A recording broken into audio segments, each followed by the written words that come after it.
महादेव, जय भोलेनाथ। नमस्कार, मैं साधना पांडे मार्गदर्शन पे आपका स्वागत करती हूँ। दोस्तों, मैं बात करने वाली हूँ आज विजया एकादशी के बारे में। विजया एकादशी जिसके नाम से ही विजय है, यानी कि जिसके नाम में विजय हो वो एकादशी विजय दिलाने वाली है। दोस्तों, पुराने समय राजा महाराजाओं का जो समय था वे विजय एकादशी का व्रत जरूर धारण करते थे, क्योंकि बाहरी आक्रमण से वे अपने राज्य की सुरक्षा कर सके और हर एक विजय में उन्हीं की विजय हो।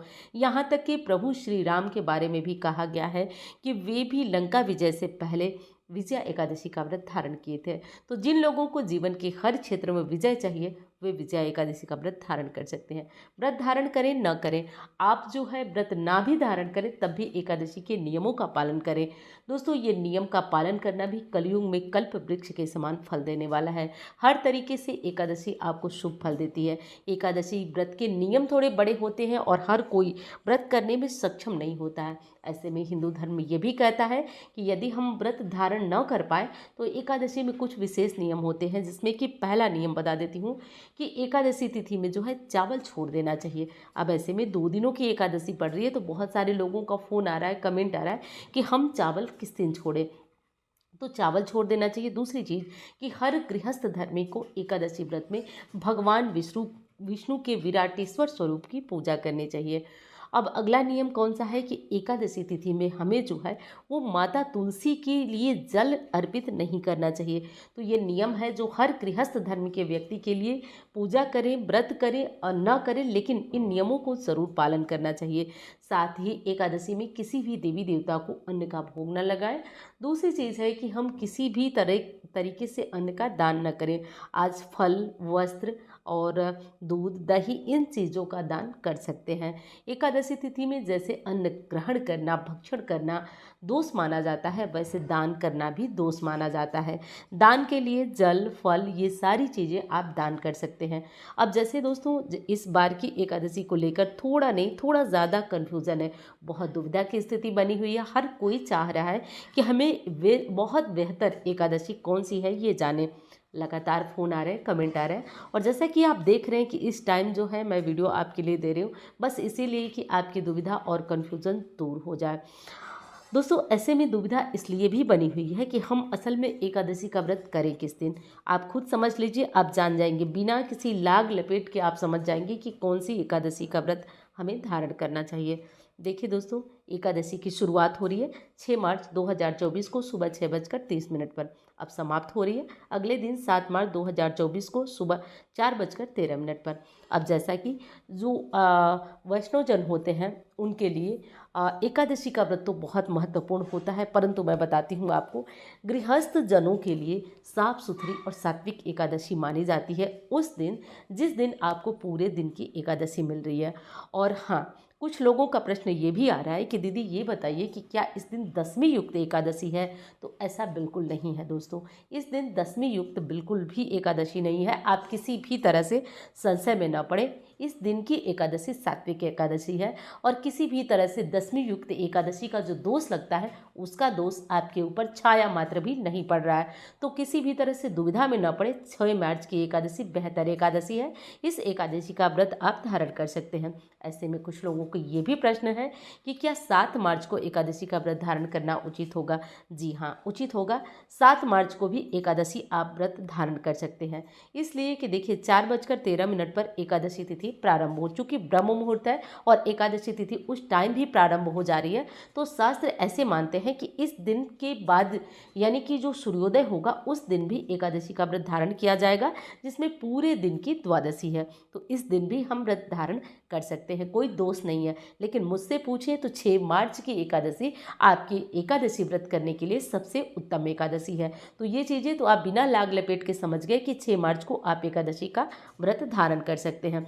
इसी में जो 7 मार्च की एकादशी है उस एकादशी को लेकर बहुत ज़्यादा कमेंट आ रहे हैं कि हम क्या करें, 7 मार्च को व्रत रख लें। तो जी हाँ, दुविधा वाली कोई भी दिक्कत नहीं है। और 6 मार्च को जिन लोगों का प्रश्न था कि क्या दशमी युक्त एकादशी है, ऐसा भी नहीं है, ऐसा नहीं है। इस दिन की एकादशी की शुरुआत सूर्योदय काल में हो रही है, इसलिए पूरे दिन जो है वो पूर्णतया एकादशी का व्रत आपका माना जाएगा। इसलिए दुविधा दूर करिए, संशय दूर करिए और आप इस एकादशी का व्रत धारण कर सकते हैं। दोनों ही एकादशी का व्रत धारण कर सकते हैं। 6 मार्च की एकादशी भी हर तरह से साफ और शुद्ध सात्विक एकादशी है। चलिए, ये चीज़ आपकी बिल्कुल स्पष्ट हो गई। अब हम जानेंगे दोस्तों, हाँ, पारण का मुहूर्त जो है, मैंने आपको अगली जो इससे पहले वीडियो दिया था उसमें पारण मुहूर्त लिखा हुआ है, मैं डिस्क्रिप्शन में लिंक डाल दूंगी और उसमें मैंने विस्तृत बताया है क्या खाना है, क्या करना है। टाइम हो तो एक बार इस वीडियो को चेक कर लीजिए, नहीं टाइम हो तो कोई बात नहीं। देखिए, दूसरी चीज़ हमें ध्यान रखना है कि एकादशी का हम व्रत धारण करेंगे, ठीक है। एकादशी का व्रत धारण करेंगे 6 मार्च को और 7 मार्च को जो है हम पारण करेंगे। जो 7 को रखेंगे वो 8 को करेंगे। दोनों ही एकादशियों को मैंने उस वीडियो में बताया है, खान पान के नियम और बहुत विशेष बातें भी। अब इसमें बहुत सारे प्रश्न हैं कि क्या 2 दिनों की एकादशी है, तो हमें जो एकादशी के नियम जो मैंने आपको पहले कहा, उन नियमों को क्या 2 दिनों का पालन करना होगा? तो ऐसा बिल्कुल नहीं है। आपको केवल 6 मार्च को ही एकादशी का नियम पालन करना होगा। तुलसी की सेवा, पूजा, जल चढ़ाना सब कुछ आप 7 मार्च को कर सकते हैं, कोई दोष नहीं लगेगा। वहीं पे 6 मार्च को आप चावल ना खाएं, आप तुलसी के जल ना चढ़ाएं, लेकिन 7 मार्च को आप ये सारे काम, सारे नियम कर सकते हैं, किसी भी प्रकार से कोई दोष नहीं लगेगा। 6 मार्च को चावल का दान भी कर सकते हैं, चावल खा भी सकते हैं। लेकिन जो लोग आज के दिन ही एकादशी कर रहे हैं उन्हें 6 और 7 मार्च दोनों ही दिनों में परहेज करना होगा। दोनों दिनों में जो लोग व्रत कर रहे हैं उनके लिए बता दूं कि 6 और 7 मार्च दोनों दिन आपके लिए ध्यान रखना होगा।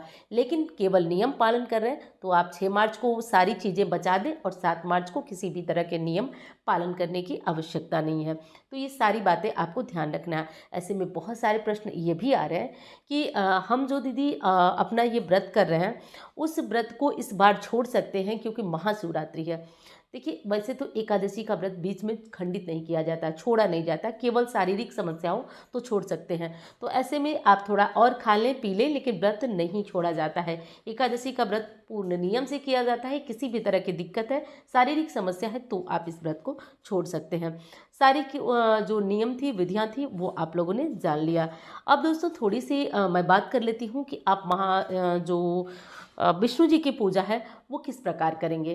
देखिए, विष्णु जी की पूजा का बहुत साफ, शुद्ध और सात्विक तरीका है कि आप भगवान विष्णु के शालिग्राम या किसी भी रूप में, लड्डू गोपाल या मूर्ति के रूप में, जैसे भी है, आप उनको स्नान कराएं, भोग लगाएं, मूर्ति को जो है पीले रंग के वस्त्र धारण कराएं। साथ साथ आप भगवान को किसी भी पाठ का श्रवण कराएं। गीता का पाठ कर सकते हैं, विष्णु सहस्त्र नाम कर सकते हैं, गजेंद्र मोक्ष कर सकते हैं।